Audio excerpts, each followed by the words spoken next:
Can a non-Catholic or a non-Christian even go to heaven and have a relationship with God? Is it possible for someone to know God without knowing it?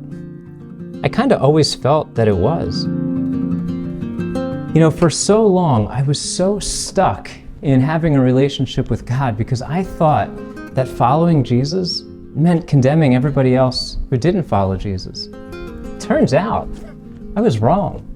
It turns out following Jesus as a Roman Catholic doesn't mean condemning everybody else. In fact, following Jesus as a Roman Catholic means seeing the possibility that people in other religious traditions, or maybe even no religious tradition, are worshiping Jesus Christ and having a relationship with Him, perhaps without knowing it. And that was so important for me when I came back to the Catholic Church, to understand that there are people out there who might not know Jesus intellectually, but may know Him in their heart, and in the process may be saved. That was the only way that I could see God as a loving God. Any other answer just seemed flat out unloving.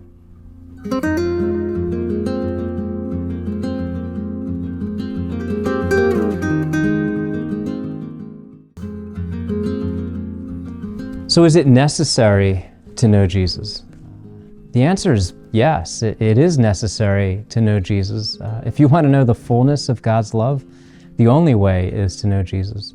And in the end, Jesus says that He is the way, the truth, and the life. And no one comes to the Father except through Him. So ultimately, all of us, the whole world, all of creation, throughout the history of creation, will come to know Jesus Christ. He is God in the flesh. No other religious founder claims to be that. And not only is He God in the flesh, on the cross He demonstrated that He's love in the flesh. And there will never be a more full expression of love from God than for God Himself to come down to humanity as a human and die for us. Simply put, if Jesus Christ is who He says He is, He's absolutely necessary to know, because not knowing Him means missing out on love.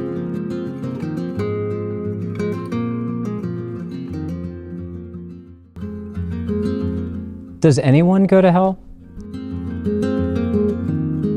If God really loves us unconditionally, and if God can work through any religious tradition, if God can even reveal Himself to an atheist without the atheist knowing, does anyone go to hell? Is it even possible? Well, the answer is yes. It is possible to go to hell. The path to heaven is saying a personal yes to God, your best yes that you can give to Him. And going to hell is saying no to God. You see, no matter where you are in your relationship with God or your understanding of God, it all comes down to a yes or a no to Him. Are you saying yes or are you saying no? Are you saying yes to God as He's revealed Himself to you, or are you saying no to that? God will never need you to know more than you already do about Him. He'll work with the knowledge that you have. But God will always need a personal yes from you to Him. You know, in the gospel, before Jesus died on the cross, He said, "If I had not come and spoken to them, they would not be guilty of sin. But I have spoken to them, and so their guilt remains." You see, if Jesus hasn't revealed Himself to somebody, they're not guilty of the sin of rejecting Jesus. But when Jesus has revealed Himself to them, you are guilty if you've rejected Him. And the reality is that if you've rejected Him, you're rejecting love in the fullest sense possible. And that's really what hell is all about, rejecting love in the fullest way possible.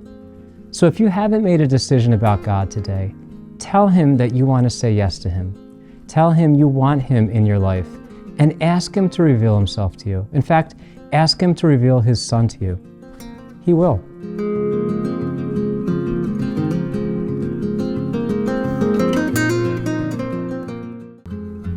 Can I have a relationship with God as a sinner?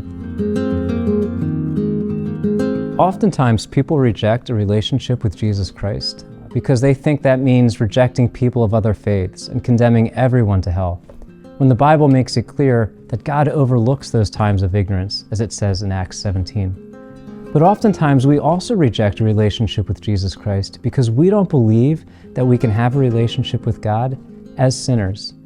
But the cross reminds us that we can have a relationship with God as sinners. In fact, that's what Christianity is all about. It's all about imperfect people having a relationship with a perfect God, even though we don't deserve it. And so, how about you? God wants to have a relationship with you right now.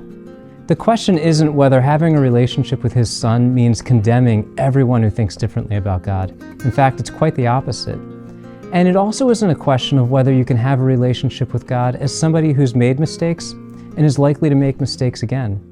The question is after God has made a decision about you on the cross, have you made a decision about Him? And if you haven't, are you willing to?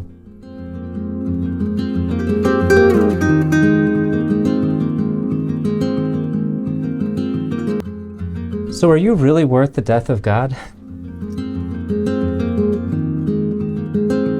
Well, you are, and so am I. If Jesus Christ is who He says He is, then you're worth the death of God, and that's what we call the good news, that you're loved more than you could ever imagine. And you're loved by God more than you could ever imagine and can have a relationship with Jesus Christ that's personal right now, even without condemning people of other faiths. If that's an important topic for you, welcoming Jesus Christ into your life personally while not rejecting and condemning people who don't, you might want to read Why Jesus. In the book, I wrote at the very beginning, I didn't always believe in Jesus. I didn't believe in Him for a time because I thought believing in Him meant condemning every other faith. It turns out I was wrong. For a time, when I did believe in Jesus, I thought He was the same as Buddha, Muhammad, and Lao Tzu.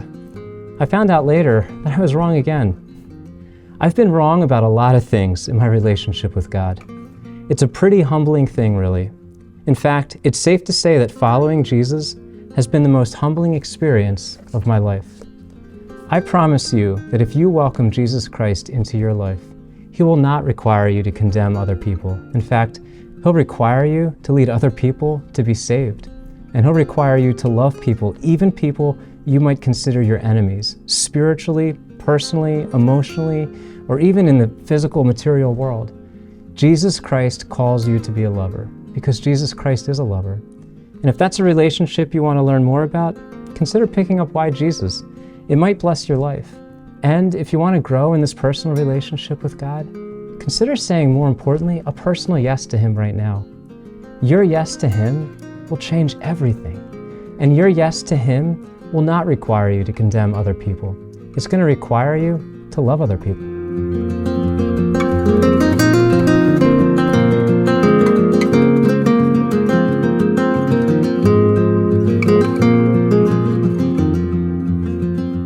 If you were blessed by watching a video like this, go to personallycatholic.com now and get our emails. Being connected in a personal relationship with God is so important, and being connected with other people who are on the same journey is important as well.